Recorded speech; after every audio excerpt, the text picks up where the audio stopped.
So again, this is something which has roots in different geographical understanding of the things and linguistic understanding of the things. And by the way, biomechanical understanding of the structures we use. And for that, we can have a series, Doctor. Seriously, I'm telling you. But for now, we can discuss little points. First of all, let's relate it with our local languages in Pakistan. Hello, Zashang Hao, and good morning. Welcome to our today's episode. I am Dr. Syed Imran Zaman. With me is Professor Asim Qadri. Professor Asim, I would like to today recall a little bit about our meetings in 2010 when we started learning about Chinese language.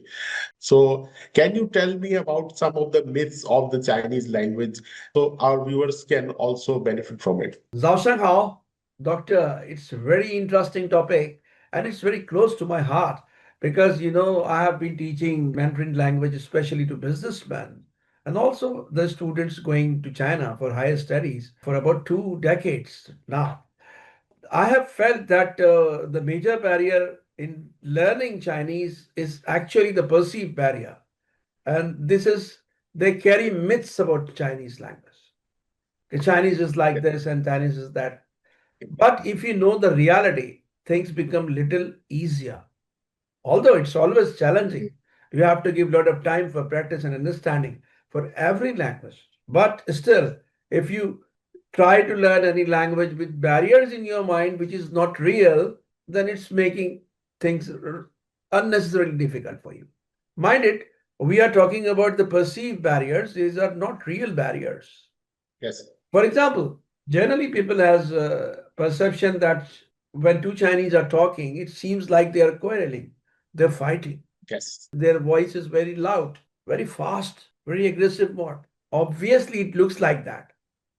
As an outsider, you might be speaking a language which is softer in a low tone, like in our region, we can say Saraiki and Sindhi and Persian.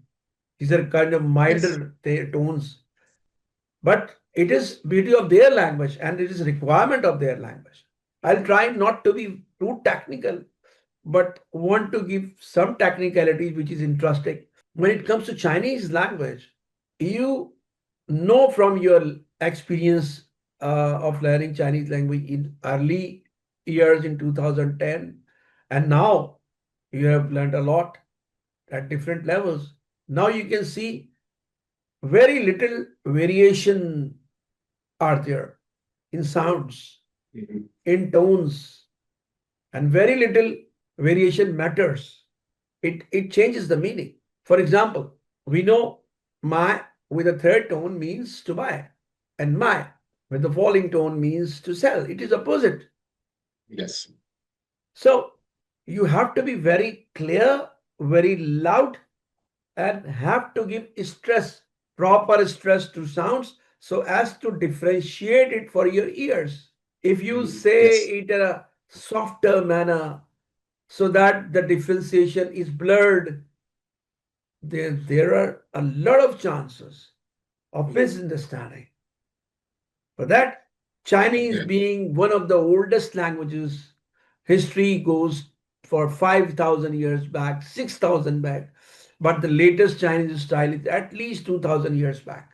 So it's natural in their way it is developed in order to clearly communicate. They have developed a habit of saying it a little louder, which is loudness which is needed, and with kind of stress. Like in English, you would just say ba for B sound, ba. But in Chinese, you would say b, b, and ma versus m. Whatever organ you are using, you are giving a stress to it. So as to make it more clear. I think I made my point. Another thing comes to my mind is, for example, if we are talking about the place where I am staying, the region where I'm staying is Sichuan. The way they are using, for example, four. In Mandarin, they say s. But here in Sichuan as they call it, they speak, there is no differentiation in s. So s and sh means 4 and 10 seems the same. If we go to Chongqing, which is close to Sichuan, their variation will be a little bit subtle, but different from Sichuan. If you have any points on this, then please tell us. Oh, again, this is something which has roots in different geographical understanding of the things and linguistic understanding of the things. And by the way, biomechanical understanding of the structures we use. And for that, we can have a series, doctor. Seriously, I am telling you. But for now, we can discuss little points. First of all, let's relate it with our local languages in Pakistan.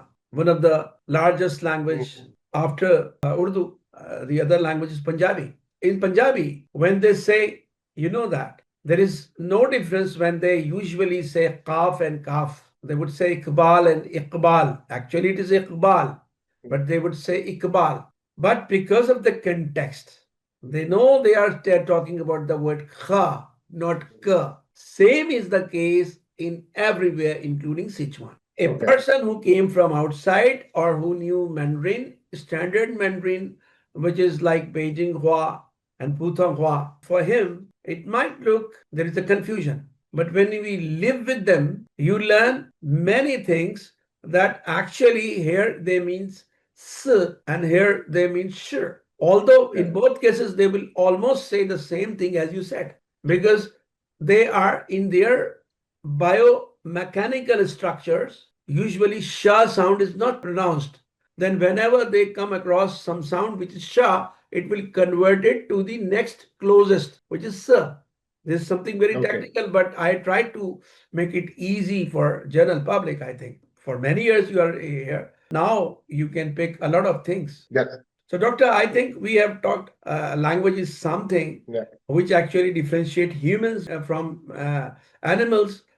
Humans excel in languages, and different nations languages have different speciality, what we call in marketing your term USP, like unique selling Unique propositions. So selling point. Chinese has lot of things which actually is to be told to the world so that they enjoy it very much. And again, we talk about harmony. Knowing about other languages actually flows us towards other people as well. Hopefully, we will be discussing these kind of topics about language and linguistics in the future.